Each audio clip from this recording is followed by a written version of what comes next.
Hi everyone, welcome back to our channel Glory in Family, where we speak about marriage, family, and children. So my name is Lydia Natale Jones. My name is Mary Angela Chezira. Yeah. So me and my colleague here, we've been here discussing because the other few weeks we've been talking about the foundational teachings, we've been talking about Christ mostly and how to go about it. And now we want to go back to our main root of why we introduced this channel. And it's about family, it's about marriage, it's about children. So we are going to go back to that now that we spoke about the foundations. We want to go back to our core. And as we're here, we were like, you know what? I think we should speak more about children again. Because in the past few months, let me say, God has been speaking to me about my children and how I'm treating them. It has been a roller coaster. I think I reached a time where I had just started growing them, not raising them. And I think it was the way. I thought it was the way because most of the time we don't want children to disturb us because of their curiosities, their questions, the mommy, I want to be with you, that I want to cuddle you. And we tend to always send them away because they're into your time. You want your me time, but they want your you time. So I was telling my friend here that God has been showing me shege fire about that. And every time I refuse to listen, I get into trouble. Like I tend to do the same mistakes that children would be doing. And I think it's more like a lesson because sometimes you don't have second chances for children. You think they're supposed to be perfect, yet you're not. So that's where we want to go. Like, how do we train up our children and the way they should go? Yeah, actually, that really, I'm encouraged in that because the conversation now looks like it's about how do we be with our children. Yeah. Because we think training up a child is like boot camp. You put them in some child boot camp and they become, and then they come out, voila, they're adults. But yet training them up is daily. It's a daily endeavor. And I guess it's the day-to-day that makes your child. And that's what separates raising from rearing. Or you get and I'm like, ah. Some of us have kids, like we are excited. You're like, I can't, you get married. Actually, even before you get married, I feel like women have kids before they get married. In their head, they're like, I'm gonna have a baby like this, like that. You already know the number. So you get married and then you begin waiting for children and then you get pregnant and everyone is happy for you. Everyone is celebrating you. You have the baby shower. Then you you get gifts. You already have the name. You're excited. Then you have the baby. Then it dawns on you that this is a whole entire being who you're responsible for. So we're going to survival mode as mothers. You're just like, let me keep them alive until they're able to take care of themselves. You can't imagine that sometimes me, I'm like, oh, I can't wait for them to be 12. Because I feel like now they'll be grown up. Kumbe, it's still the same story. They're still your children, and you still have to raise them, not to just grow them. Oh, okay, now you're 12, move on. Yeah, so we're always looking for the next milestone. I can't wait when they are 3. I can't wait when they are 5. I can't wait when they are 7. But the thing is, you're not supposed to. I think the mindset we have of these days is just take care of the child. Now they're old enough, put them in daycare. Then when they're old enough, school. Then boarding school. Like we live, we spend, before you have the kids, you spend that whole time, I want to have my children, I want to have my children. Once you have the children, go away. Like you're always just sending. And that's how I've been since I am always sending away the children. Go away. I know the spirit is like, but they want to spend time with you. So then you have to call them back. I think what I'm seeing in this is to listen to the Holy Spirit. Because me, my first instinct is to send them away. Like, go away, don't waste my time. You get, like, I want to watch my movie, I want to be on my bed, play my game. Mommy, I want to spend time with them. Like, no. I want to watch you play. No. I want to do this. No, I'm a no mom. And they're like, but when will you ever say yes? we have this thing in our culture. When you overlove your child, you're spoiling them. Yeah. And at the big, like when my child was about maybe 4, 5, 3, 4, 5, there was all this thing of, don't overcarry the child, don't overcarry them, don't let them sit on you. You're spoiling them. And I think it was my grandmother who was telling me, you're spoiling her because you're overcarrying her. Yeah. And I was confused because I was like, if me carry, like, I actually not was confused, as concerned, because who wants to spoil? No one wants to spoil their child. So I was concerned, like, if I'm spoiling her, how do I help? Like, what do I do? Of course, our mothers and our great grandparents, they are like, don't carry the child has to become hard. When they fall down, don't look there. Let they cry. Like, let them learn to be hard. They shouldn't over receive that for them. They equate that to spoiling them. So of course the Holy Spirit was like, no, that when you carry your child, you're imparting love to them. I think I spoke with my friend. I was like, my people were telling me I'm overcarrying my daughter, I'm going to spoil her. She's like, no, that is love.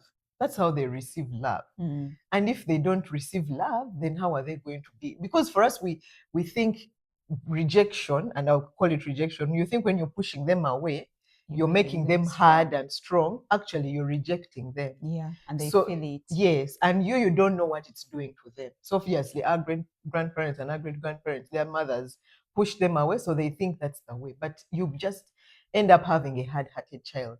So now that the work of loving your child is you allowing to love them how they need it.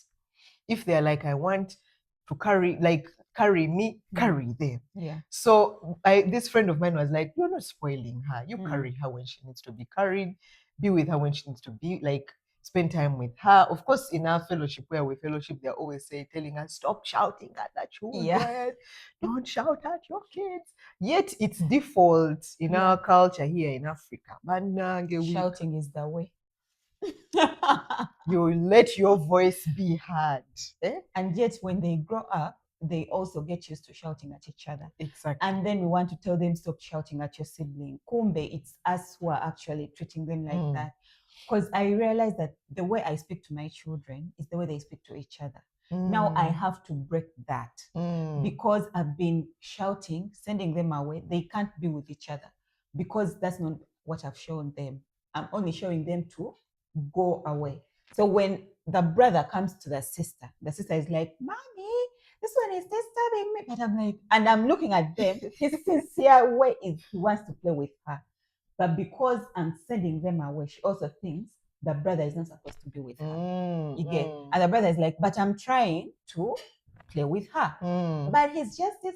I'm like, oh my God. So the spirit is like, you see what you're creating in your children. You're teaching them how to not grow together. They think everyone is supposed to be separate. Yeah. So now when they come to me, I first ask the spirit, what should I do? When they report to me, the spirit shows me that I am the cause of that. You get?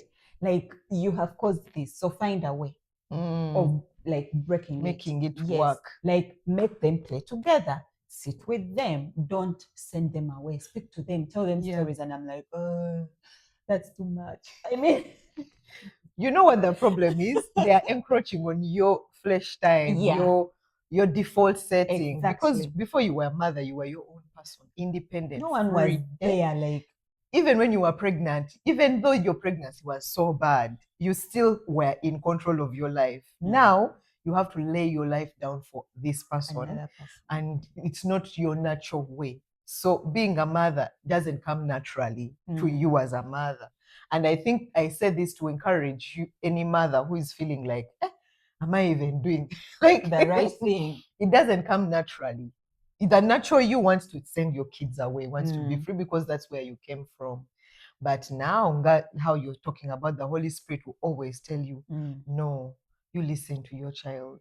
No. Sometimes when they're over wanting something and it's not good for them, the Spirit will say no. Yeah. I'm yet to hear the Spirit tell me no. There are times when she can be like, I want cuddles, I want, and I'm like, I won't spoil this child. And the Spirit is like, cuddles now. Go. when the father hears her asking, go, get up and go. I'm like, even me, I want to sleep. So basically, now there's this whole thing when a child has just been born and they're like, don't carry the baby, you will spoil the baby, don't carry the baby. Someone was telling my sister, carry the baby on a pillow so they don't get used to hands. Ivani, that's so sad. And we were like, all of us were like, huh? Anyway, whenever she wasn't around, we would carry the baby. But when she would come back, she would find us. Oh wow. Can you imagine sneaking to love your own child because someone has this mindset of don't touch the child, don't carry the child? Now I'm thinking, it's a baby. The baby can't even think. The baby is not calculating. He's not being like evil-minded. They're not calculating what they are doing to you, that if they overcarry me, now I know I can manipulate them to carry me more. There are some babies that don't like being carried, actually. I've heard of babies who, when you overcarry them, they cry. Yeah. So you put them down. Unfortunately for you, you have the baby that likes being carried. And it's not wrong. Yeah. You need to love on them. Your hands are meant to give love to your kids. And that nurtures them a lot. Exactly. Because they also learn, as I've said, they learn from how we treat them. So if you treat them that they do not deserve cuddles, don't expect them to be loving children. Exactly. Don't expect them to be obedient, because I mean, you don't obey them when they, and it's not that you're supposed to obey them, but at least listen to them. Because if you don't listen to them, you also speak to them, and they'll be like, exactly, they'll have to first think about what you've told them, because that's the same thing you do when they speak to you or you send them away. So their processing is not that they are being disobedient children. It's because they're like, but when I'm asking mommy a question, she sends me away. She tells me not now. So she will also put you in the back of her mind or his mind when you tell them, go do this, and then they'll go do something else. And then after, they'll tell you, but I was going. In their head, they were going, but they had to first finish what they were doing. But when they know that when I speak to my mom, she listens to me, she does this, and then she'll cuddle me after, they'll be on time. I practiced that with the daughter. Oh my goodness, I was like, so actually she listened. Because I had told her, if you do this, we're going to do this, we're going to do this. And I showed her a beautiful future. Because sometimes we think that if you promise them, we promise them because we think we're not going to do. And we don't want to say that, do this, then I'll do this for you. But since I know that she loves cuddling with me, I told her, you go and shower, and then after you come and we cuddle. Oh, quick. She went and showered. The she came flash. Like eager. She was so eager to cuddle. You get, go brush your teeth, come, we have coffee. Like that. So she will know that it is not that she's bribing me. She knows I love these things, but then I have to first shower. Now, only that now she started saying, if I do this with you, what reward will I get? You get. But it's not that you're spoiling the child. You're training her to repay well. Yeah. And your child needs to be able to express themselves around you. Because if they can't express themselves, like, they will be kids. They don't stop being kids because you don't entertain them. They will continue being kids, but where are they being kids? If your child can express themselves more with your maid than with you, you need to ask yourself, why? What's going on here? But then the thing is that when you impart love to them, like when you give them the attention and you listen to them and you cuddle with them and you carry them and you do everything with them, you're banking relationship with them. That's what she's saying. That now when you give them instruction, or even when you want to have conversations with them, they will listen to you. You know, even you sometimes want to spend time with your kids, and sometimes they're like, I want to do my own things. But if they know that when I want to spend time with mommy, she gives me time. When you go to spend time with them, they will put down their things and they will listen. They will want to hear what you have to say, and they will begin opening up to you. They'll be open books to you. They will tell you there are things they want to do. They will tell you, like I was telling her how my daughter had a plan. She had told me about it earlier. And I say, don't think about it. Next thing I know, she's doing it. And I'm like, excuse me. But she had told you. She had already told me her plans and what she was going to do. And now she even comes and tells me, at school, these people were doing this, and I was thinking about doing this to them. But then I thought twice. Conversation is going, and I'm like, wow, this is all because of relationship. There's a relationship. She can come and she will tell you things. There are things she was saying here that everyone was like, what did she just say? We are all like, our parents, they will be Dumbfounded. like, "Eviri kuva kumutwe, your hair leaves your head." But she's just expressing herself. Yeah. There's nothing wrong. It's when they don't express themselves that you should be like, Yeah. something is going on here. But a child who can express themselves, don't beat them. Mm. Some of you have kids who think really outside the box, and most Mhm. of the time they say things you're like, what did they say? What have they? And your parents, if it was your parents, they would be on top of them, beating them like Yeah. if no, they're expressing themselves. It's in the expressing themselves that you tell them, you don't say things like this around people. Mm. You don't behave like this around people. But Yeah. if you don't know, Or your you child just- will be like that Yeah. in the streets, and you.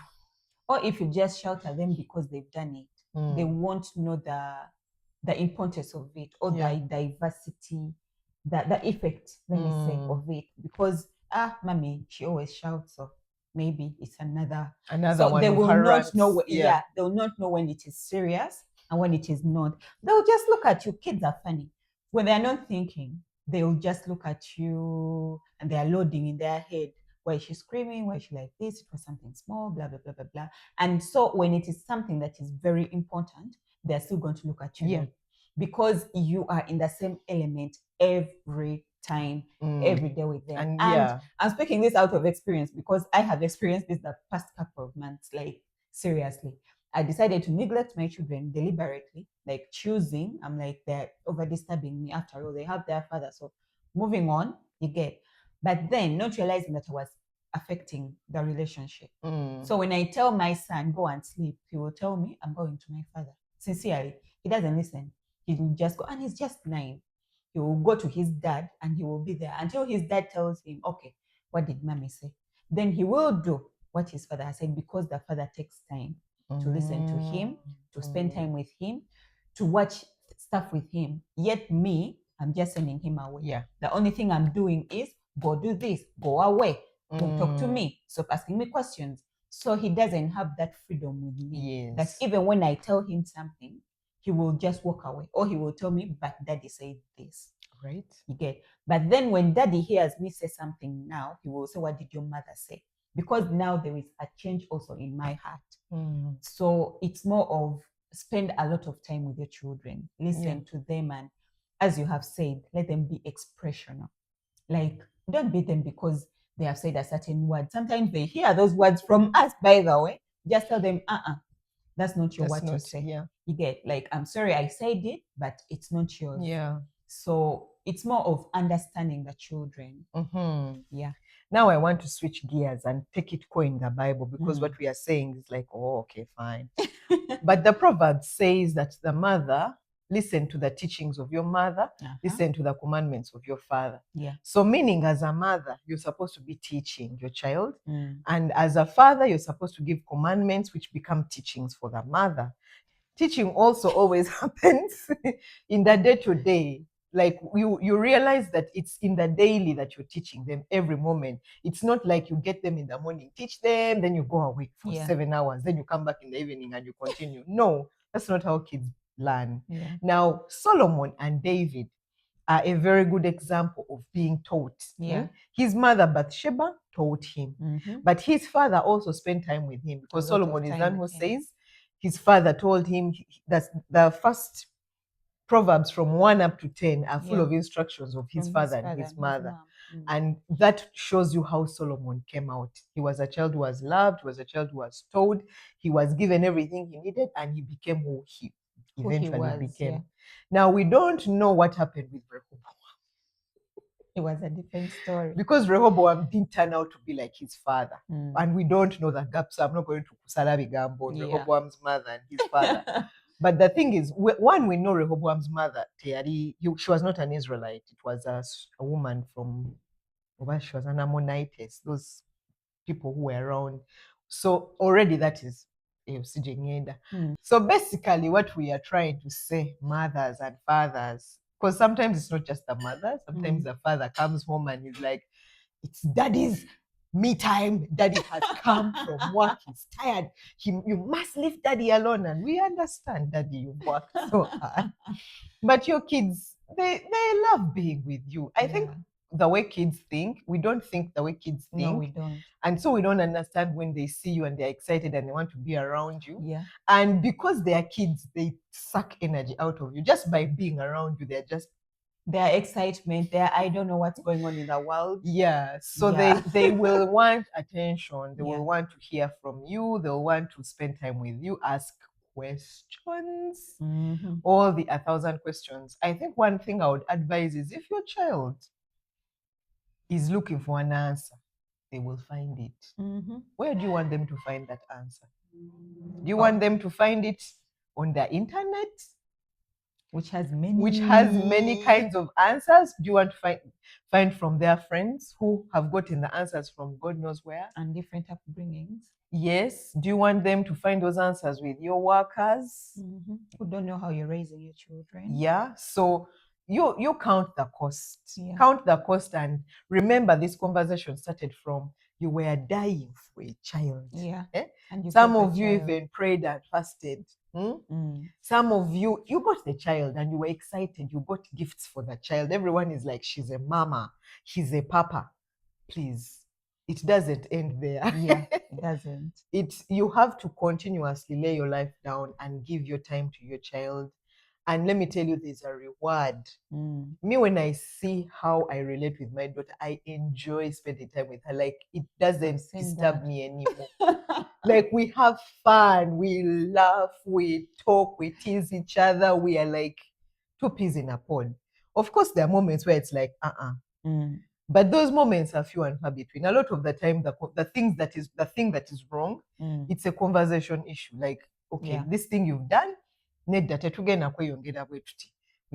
We solve the issue, we continue with our life. We really, really enjoy our time. And I'm seeing the fruit of just letting them be Mm. kids and be your kids and give them the time. But if you're a working mom, Bambi, you're going to have to pay the price. When they come home, let them download on you. The beauty about children is they want you. However, for them, they don't care about your issues, about how you feel Yeah. about yourself. Your mommy, your daddy, whether the world has beaten you, to them, you are like Doesn't hero. They're like they are back.